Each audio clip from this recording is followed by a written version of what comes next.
Thank you, John. ACORN is a very simple practice, and I'm going to describe it today and then give you an example of how the practice works out in the world. So, ACORN is an acronym, and we'll step you through each of the letters in a minute. But it is an individual daily practice that seeks to connect Christians with the work God is doing in others through caring conversation. So the practice is led by Michael Harvey, who is a lay Anglican living in England, in Manchester. Michael has visited Christ Church a few times, and I think some of you have met him and listened to him in the past 2 years.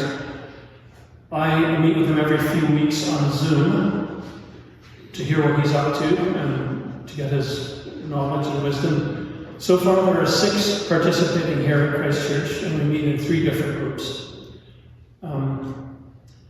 So if the practice of what I'm talking about resonates with you today, please join us. I'm joined today with Julia and Leah. Could you just put up your hands? Leah Watson and Julia Graham. We'll be in the sitting room after the service if you want to talk some more. So the practice is very simple. It starts with a prayer, and in my view, the prayer is central to the practice. Gracious God, today, is there someone you wish me to connect with outside my church community? That's it. This is the A, or the ask. The A in ACORN. The prayer is the ask. God answers the prayer in many ways, in ways that you actually cannot predict. And over time you learn to recognize when God is answering your prayer. It could be the name of a forgotten friend or a difficult relative comes to mind. Or it could be a stranger crossing a path. Something about that person just tweaks your interest. So that is the call, the C in ACORN. So you're called. You've asked, and this is your call.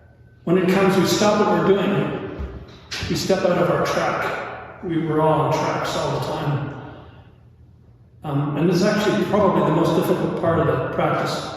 We're being diverted. The call is diverting us from what we have planned to do, our wants, our schedule. And we think, I don't have time. I don't want to get involved. I can't help. But then we have a little courage. And we telephone the old friend or the difficult relative.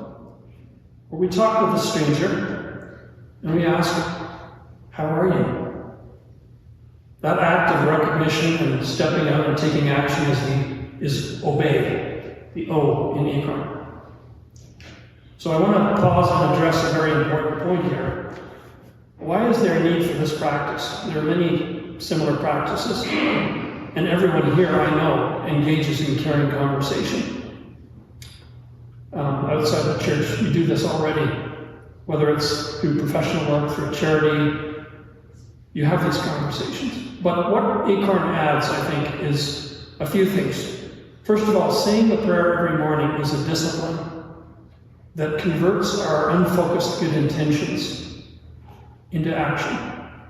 You become aware. It raises your awareness of what's going on around you.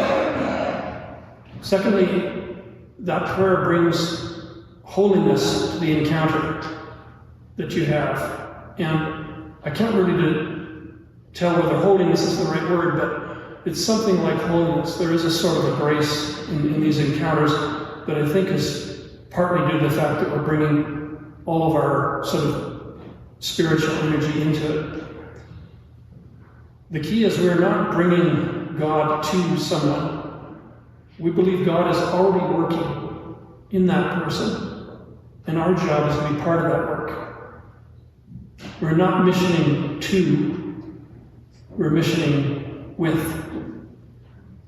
The third thing is we report our ACORN experiences to other people who are doing it, which is quite meaningful. It is an individual practice. But what happens when you get together and tell stories, like I'm about to tell you one? the people listening to you will somehow elevate or amplify what you've experienced. So those are the three reasons I think it makes sense. So here's an example. I was driving out of downtown on 4th Avenue, westbound, one afternoon on a beautiful sunny day, and at the 10th Street Bridge, some of you can probably picture that spot, the light turned red, and that's a fairly long light. I was the only car around. I turned to my left and I saw on the sidewalk there was a man with an empty Tim Hortons cup looking for change. It's just him and I. And our eyes met. And that was the call. I knew at that moment. Because often you kind of want to avoid those situations. You kind of go, I think I'll just wait for the light to turn green and take off as soon as I can. But in this time, I didn't. I rolled down the window and said something completely useless. I said, hey, I don't carry cash anymore. Sorry, I can't help you. How useless is that? He said, no problem. He was young, healthy looking, and he seemed interested and willing to chat. So I blurted out a question that was on my mind. I said, hey, I hope you're not taking any of that horrible fentanyl.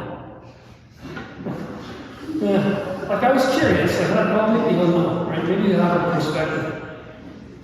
And he said, and he turned away, a little bit ashamed. He said, yeah, but I take about everything else. I take almost everything else. So I said, listen, I'm going to say something to you. I think you have a lot to offer the world.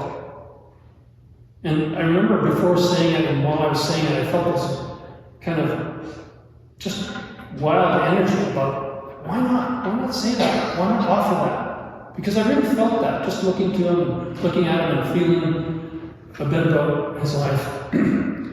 His face lit up. It lit up. Obviously, this is someone who doesn't get a lot of help in life. And then he said to me, yeah, maybe I can do some good things. And then he looked at me and said, you know, you have a lot to offer the world. I felt exactly how I think he had felt when I blessed him. I felt lifted out of my seat. Like, wow, fantastic. So then the light turned green, and my world, which had been just us two for a few moments, filled back in around me. I'm feeling coming back from a spiritual encounter, back on schedule, back to the grind. So there, I just reported to you, that's the R in ACORN. And after a report, we're called to notice the N in ACORN. So noticing is listening to someone's report of their experience and then noting how God is working through you and in you. So my interpretation of how God was working through me there is that I gave a blessing to a stranger without any agenda, and I helped him feel seen and cared for just a moment. And how God is working in me, well, I was blessed by a stranger. The encounter reminds me to trust in God and don't be afraid. Don't be afraid to step up. So that's really the practice. And all of us are at sort of different stages of these sets of experiences and having the discipline and courage to follow through on them. And just to conclude, it's an individual daily practice that connects Christians to the work God is doing in others through caring conversation. We start with a prayer every morning. When the prayer is answered, we step out of our comfort zone, we step out of our curated lives, and we say, how are you? Trusting that God is already at work in that person, and that we're all part of that work. Then we report to our ACORN friends and notice how God is working in us and through us. Come and see us in the sitting room after the service if you want to hear some more. Thanks very much.